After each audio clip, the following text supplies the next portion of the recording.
Muito bem, vamos lá. Ethereum da Massa está fazendo uma barra de reversãozinha aqui no curto prazo. Nós temos a seguinte situação, pessoal. Pode iniciar uma correção até mais profunda, até lá embaixo? Pode. Mas também a gente pode fazer aquela acumulação lateral, né? Aquele triângulo simétrico lateral que fica enrolado, chato pra caramba, tá?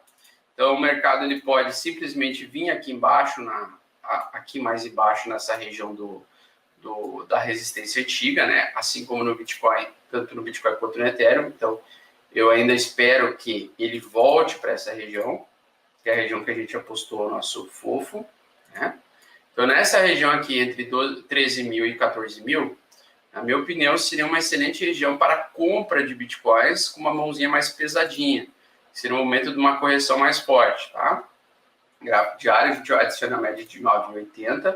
Geralmente o preço ele tenderá a vir buscar essa média de 80, numa correção saudável, tá? Não sei se vai acontecer, realmente não sei se ele vai vir buscar a média de 80. Se ele não buscar, beleza, a gente já comprou nossos bitcoins, tá? Porque simplesmente ele pode se segurar nessa região aqui e acumular lateralmente. Ele pode não desabar, é isso que eu quero dizer. Ele pode simplesmente segurar aqui, fazer uma acumulação lateral e continuar o preço subir, né? Tal qual ele fez aqui. Então, ele fez o início da correção aqui e aí ele fez um triângulo simétrico de acumulação e desde então a gente nunca retestou mais essa região aqui, tá? É possível ele voltar nessa região aqui, assim como também seria bem possível ele vir nesta região aqui, embora mais difícil porque ela já foi testada uma vez, tá? Então, geralmente o mercado funciona da seguinte forma: ele rompe a resistência, volta para a resistência antiga e ela vira suporte, e onde ela vira suporte, agora ela vira um novo pavimento para o preço continuar subindo. Ela entra numa região onde os comprados acreditam que é muito, muito barato. E uma coisa muito importante, né, que eu aprendi ao longo desse tempo no mercado cripto: nunca subestime a capacidade de alta do Bitcoin, da mesma forma como você nunca vai duvidar da capacidade de correção do Bitcoin. Mesmo os especialistas de criptomoedas fazem esse erro. Eles acham que o preço vai cair no máximo até tanto. A gente não tem como precisar o quanto que o mercado vai querer despejar e qual é a zona de preço que o mercado vai querer recomprar. Na minha opinião, agora no momento de enfraquecimento do preço do Bitcoin, ele pode sim cair para 14 mil dólares e provavelmente essa é uma região em que vai ter muito interesse comprador. Por quê? Porque geralmente resistência antiga é o suporte e é o preço, a faixa de preço mais, digamos assim, barata pelo mercado. Então hoje 14 mil dólares seria uma faixa de preço excelente para o Bitcoin, tá? Seria excelente para o Bitcoin. Mas isso impediria ele de o mercado institucional querer vender. Vamos dizer que a MicroStrategy começa a despejar bitcoins que eles compraram nesse ano inteiro. E eles começam, por qualquer motivo, eles querem comprar mais embaixo, eles querem fazer uma liquidez no mercado. Eles simplesmente podem vender o Bitcoin hoje e fazer o Bitcoin cair em um dia até 9 mil dólares por unidade, 10 mil. Então não tem como você dizer, ou mais, né, até 8 mil, 7 mil. Você não tem como dizer, por exemplo, é impossível ele cair até tanto. Não tem como a gente dizer isso. O que a gente usa é as faixas dessas regiões, elas são faixas em que o preço tende a retornar num longo prazo para o preço continuar subindo. E que as correções que duram às vezes um mês, ou seja, 4 semanas, 4, 5 semanas, elas podem ser mais profundas, elas podem ser mais violentas do que na média, tá? Então, por exemplo, hoje, se o preço voltasse para essa região de 14 mil, corresponderia a mais ou menos 618 de Fibonacci, o que seria uma faixa interessante para a recompra de bitcoins. A faixa interessante para a recompra de bitcoins justamente está nessa região dourada aqui. Região dourada, 14 mil, 15 mil e 16 mil. Então, essas são as três regiões aí de preço que, se o Bitcoin não fizer essa acumulação lateral dentro desse triângulo simétrico que eu estou falando para vocês, e ele perder esse triângulo simétrico que ele vai tentar fazer, que o preço ele sempre vai tentar fazer isso, tá? Sempre quando ele faz essa armadilha que ele tenta fazer essa acumulação lateral. Mas se ele perde isso aqui, se ele vem direto, ele vai buscar essa média aqui que justamente está no meio da região que é a mais importante para a compra. Então, essa é uma região onde tem muito fluxo comprador, muitas ordens de compra nessa região, tá? Porque muita gente utiliza a Fibonacci para posicionar ordens de compra passiva e também para ter uma orientação no mercado de onde é a melhor zona aí de compra, supostamente, tá? Mas isso não impede, Fibonacci não impede que o mercado tenha uma retração muito mais profunda. Por exemplo, a gente tem Fibonacci aqui, mas ao mesmo tempo nós temos este Fibonacci aqui, tá? Nós temos este Fibonacci aqui, ó. Esse Fibonacci grandão aqui também. Tá? Então, o que acontece, ó? Tá vendo que a linha, né, agora maior, a gente consegue ver que 12.000 seria 0,5 de Fibonacci desse grande movimento de alta aqui. E 10.000 seria um valor interessante. E justamente 10.000 aqui é na primeira resistência que serviu como suporte. Então, a tendência, geralmente, numa tendência de alta, é ele retrair para pelo menos 0,38 de Fibonacci para continuar subindo. Geralmente, ele faz esse tipo de movimento, que hoje seria 13.800. Então, ali em 13.800, 14 mil dólares, eu vou estar aumentando a mão no momento de comprar bitcoins, mas sabendo que sim, a correção ela pode ser mais profunda, ela pode bater os 10.000, pode bater os 12.000. Ah, mas Augusto, eu não acredito nisso, por causa dos institucionais, por causa de não sei o quê. Porque a gente vai criando vieses de confirmação na nossa cabeça e a gente utiliza aquele viés de confirmação como se fosse uma crença.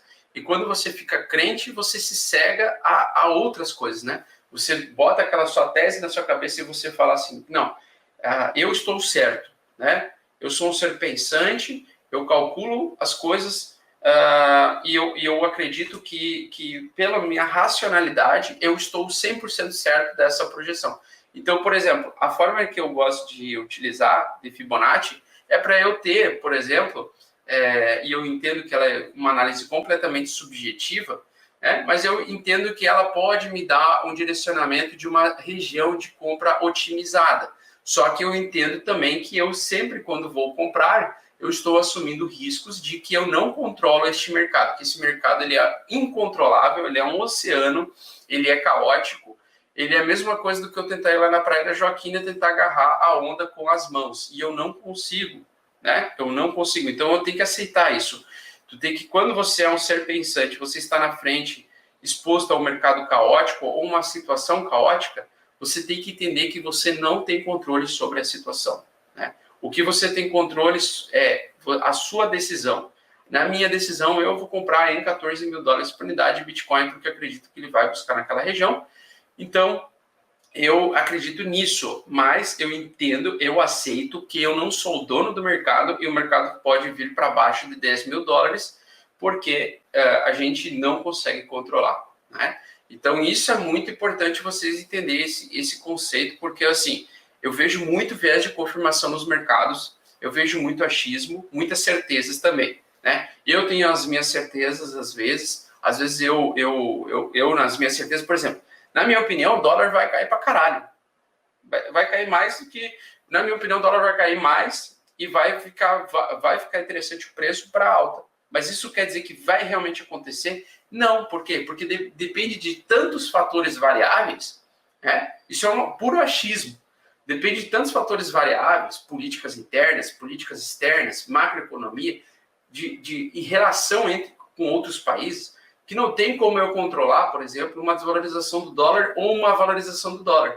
E aí eu vejo muita gente tentar justificar o injustificável, né? Incluindo os especialistas que usam terno, né? E pessoas que eu admiro também, incluindo as pessoas que eu admiro também. Porque o que acontece? Eles falam, eles comentam, vai acontecer isso, vai acontecer aquilo, ou tem uma forte probabilidade de acontecer isso. Só que daí o universo ele trabalha de uma forma completamente ao contrário, e aí o cara vem depois e se justifica. Ah, não, mas o dólar eu achei que ele ia 10 esse ano, mas por isso. Mas como não aconteceu, ele está caindo, né? Então você vai mudando conforme a música toca. É basicamente isso, né? A capacidade de eu prever o futuro é a mesma do que qualquer pessoa de prever o futuro, é a mesma do Fernando Ulrich de prever o futuro. O Fernando Ulrich não consegue prever o futuro, né? Então eu vejo muito esse tipo de comentário nos grupos, falando assim, você não tem capacidade técnica para discutir com o Fernando Ulrich em relação ao preço do dólar. Foda-se, ele não é dono da razão, e nem eu. Existem tantas variáveis de controle do preço do dólar, de variável do dólar, que não tem como eu dizer assim, eu concordo ou discordo. Eu simplesmente posso achar. E quando eu venho aqui no meu canal, eu falo, eu acho, né? Então, eu acho que o dólar vai cair.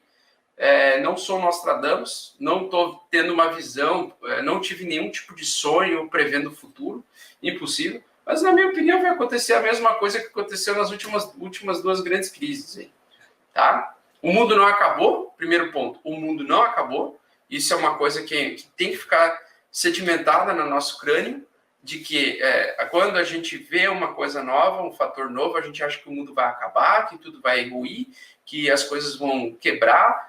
E não, velho, o mundo não acabou, a gente continua trabalhando, a gente continua indo nas nossas empresas, trabalhar todo dia, né?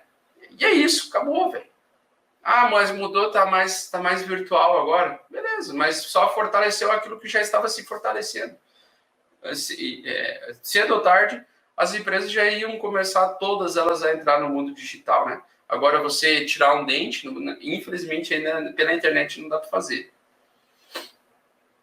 Né? A gente torce, a gente vive com muitas viés de confirmação. E cada um de nós temos viés de confirmação. Então, não tenho problema nenhum de vocês entrar no meu grupo lá e falar, pô, Augusto, no teu último vídeo tu falou isso, bobagem, tu falou bobagem sobre o dólar, você falou isso, aquilo do dólar. Então, cara, eu falo, tudo bem, velho, não vou te bloquear do meu grupo porque tu discorda da minha opinião. É o primeiro ponto, né? Eu não sou dono da verdade. Segundo, eu não tenho como controlar coisas incontroláveis. E terceiro, eu só foco naquilo que eu posso controlar, que é o meu stop gain, meu stop loss, quanto vou me posicionar, a minha estratégia de compra semanal. São coisas que eu me preocupo. São coisas que eu penso assim, pô, até quarta-feira da semana que vem eu tenho que ter R$1.000 para comprar em bitcoins. Ponto.